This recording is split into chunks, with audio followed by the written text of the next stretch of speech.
誠に真ぬ特号の自負ましまさずは無償の因かけなん光明の紐ましまさずば諸生の縁そもきなん農商の因縁はごすべしといえども真理の合式にあらずは光明道に足ることなし真実心の合式これすなわち内因とす光明明の部もこれすなわち原とす内言の因縁和合して報道の心身を特称す故に終始は光明名号をもって実法を承継したものただ信心をして愚念せしむとのたまいり、また念仏成仏これ真宗と言えり、また真宗愛がたしと言える王や知るべしと。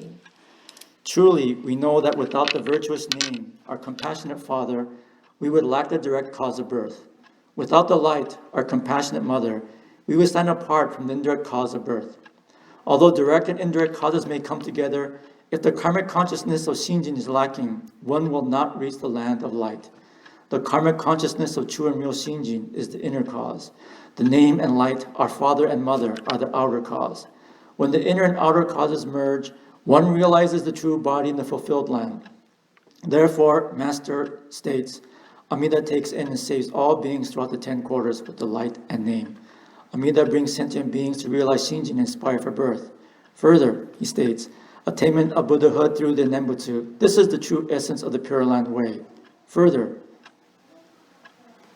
it is stated, difficult to encounter is the true essence of the Pure Land Way. Let this be known. This passage is found quoted in the chapter on practice of the Kyogyo Shinsho, which is the text that lays the foundation of Pure Land Buddhism, Jodo Shinshu Buddhism, and written by Shinran Shonin, the founder of Jodo Shinshu Buddhism. This is one of the more important and significant passages that is found in the text. Earlier, I mentioned that this text or this passage allows us to talk about Amida Buddha as the parent.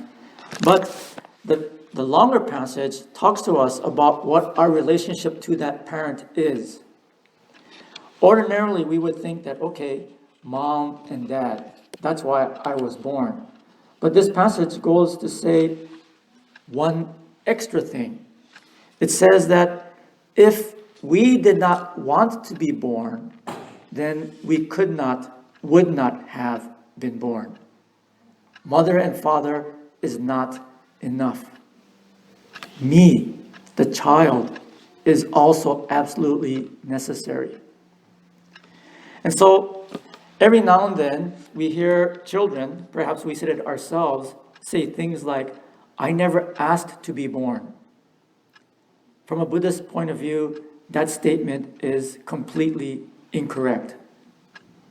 If you did not want to be born, if you did not ask to be born, you would not have been born. And so this passage also talks to us about our responsibility from the very moment of birth. In this regard, Buddhism is very, very strict. It is a teaching that does not allow us to blame anyone or anything else for our circumstance. Everything that we are, everything that we do, everything that we experience, that's all me.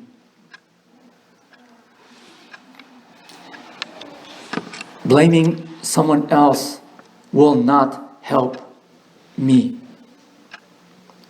So this is one thing that this passage makes absolutely clear.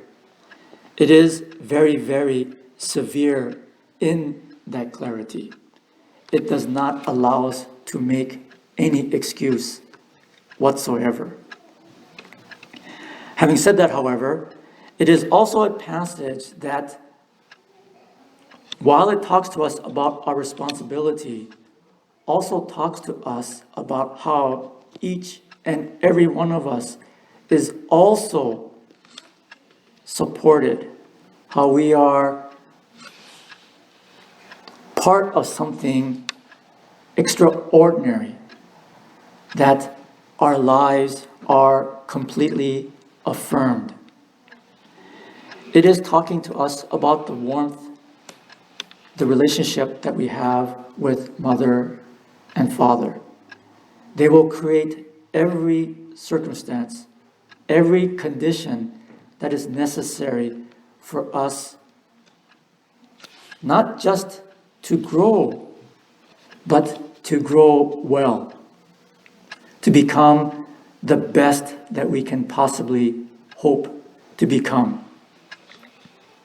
Shinran Shonin in this passage talks to us about how we are given the name to hear and the light to see, hoping that we are constantly made aware of the fact that I have never, ever been abandoned.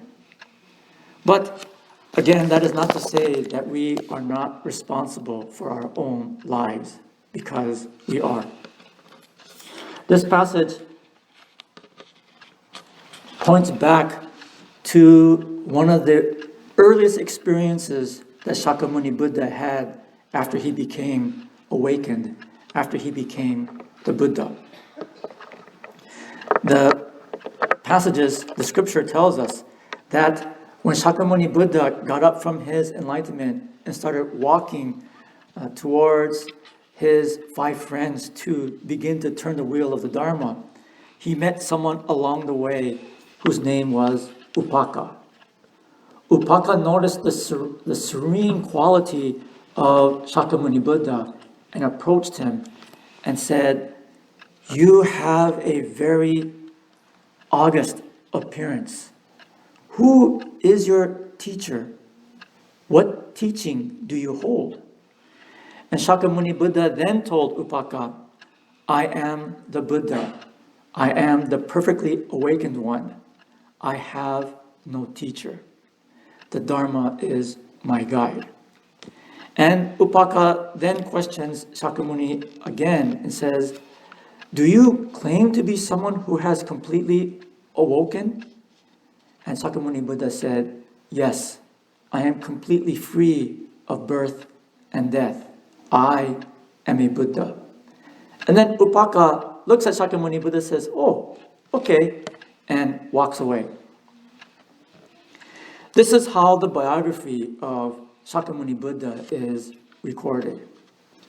And so, if you were a biographer, you might think, wow, this is a strange way to write about Shakyamuni Buddha. And the reason for that is because the first person that Shakyamuni Buddha met was a person that he could not convince. This person just walked away. If you wanted to make Shakyamuni Buddha look good, you would have just taken that little episode out and then waited until he met the 5 friends who then entered the order. And that is when the 3 treasures of Buddha, Dharma, and Sangha was completely established, allowing the wheel of Dharma to turn. That's how you would tell the story if you wanted to make Shakyamuni Buddha look good. But the Buddha doesn't care whether he looks good or not. The Buddha only wants to share and express the truth. And because of this quote-unquote failure with Upaka is included in the biography. But part of the reason why it's included is to help us to understand what our responsibility is. The Buddha will share the Dharma freely with everyone and anyone. But it is our responsibility to want to hear and receive it. The gift is freely given, constantly. But if we do not accept the gift, then it is almost as if the gift does not exist. It is our responsibility to be born. But that is not to say that just because it was my responsibility to have been born, that I should ignore the contributions, the gifts of mother and father. When you are a child and you get upset at your parents, every now and then you might blurt out something like, "This is my life. Let me live it." It's true. It is your life. And that's all your parents can do. But they will share with us their perspective, their experiences, their wisdom to help us chart a course that will help us to overcome some of the obstacles that we will meet in life. Our parents cannot help us from falling down completely, but that does not mean that they will not try to keep us from constantly falling down. When we begin to recognize just how big a gift our parents are constantly giving to us, that is when we can look and say, thank you. That is when we are fully able to appreciate what it means to have been born, what it means to share our lives, what it means to be alive. This passage that Shinran Shonin shares with us does talk to us about our responsibility for our own lives. But it is a passage that also talks to us about what it means to be embraced in the love of father and mother, what it means to be guided and led by a Buddha, what it means for us to completely understand and recognize the fact that I am not living life just to be living it, but I'm living life to fully express the full potential of what wisdom and compassion really means. We discover what it truly means to be human. We begin to understand more fully what happiness really is. Part of the reason why Jodo Shinshu Buddhism has a Gejin this large is to help everyone to come to understand just how great, how big, how joyous a life can be when we are able to share it with others, even while we are not always able to agree with each other. Yesterday, we had the graduation ceremony for the Japanese language school. We also had the orientation for our Wisteria Chugakko. And in both events, I mentioned that the name Namo Amida Butsu has within it the meaning of I'm sorry and thank you. These two expressions are extremely important.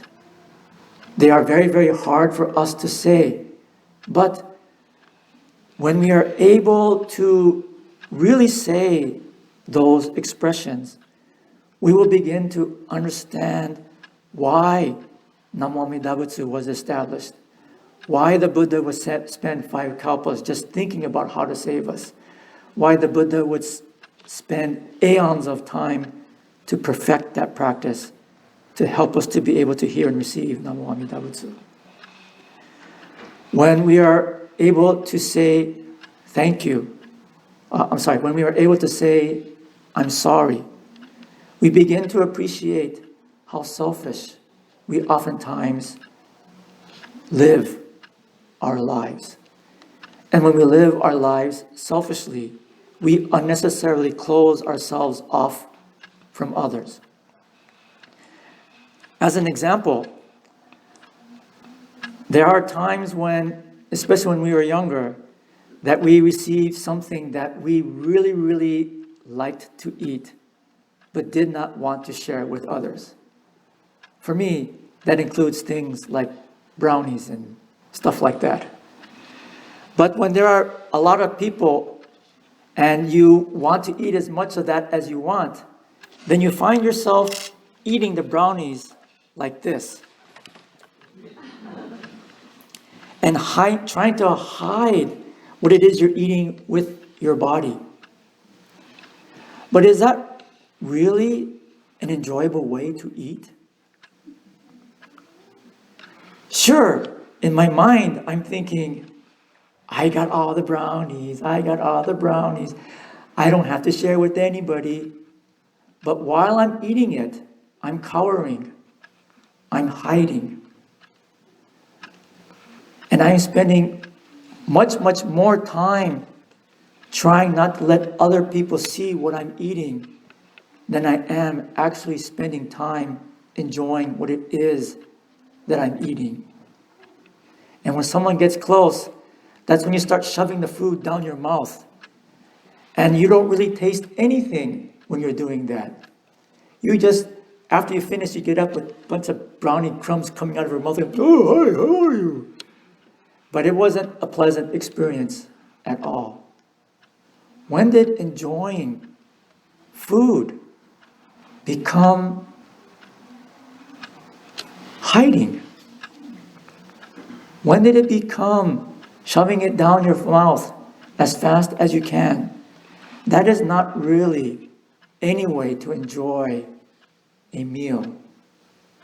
And yet, foolishly, I find myself doing that time and time again. Separating yourself from others is ultimately not a path towards happiness. Instead, when we are able to share, when we are able to freely be amongst people, that is when we become a human being. But when we are able to see our follies, when we are able to say, I'm sorry, when we are fully able to reflect and see who and what we are, when we see how we are supported despite these limitations that we have, that is when the words, thank you, really begin to shape our hearts. Because we begin to more fully understand just how much we are being accepted just as we are. And when we come to recognize that we are embraced just as we are, we no longer have to pretend to be something that we're not. We don't have to hide anymore and can just live, just be ourselves, just be a part of the family that is Namo Amida Butsu. This passage that Shinran Shoni writes to us is important because it talks to us about our responsibility, but it also shares with us all the things that we have to be grateful for, all the things that made my life possible. It is a passage that reminds us that when we are not able to fully be open with others, that there is, I'm sorry. When we are able to fully reflect on who and what we are, then we find out just how deep and meaningful the words, thank you, really are. And each and every time we say Namo Amida Butsu, we discover that there is a Buddha that is opening his heart to us so completely that the Buddha says, do not worry, simply come as you are, because your life is just that special.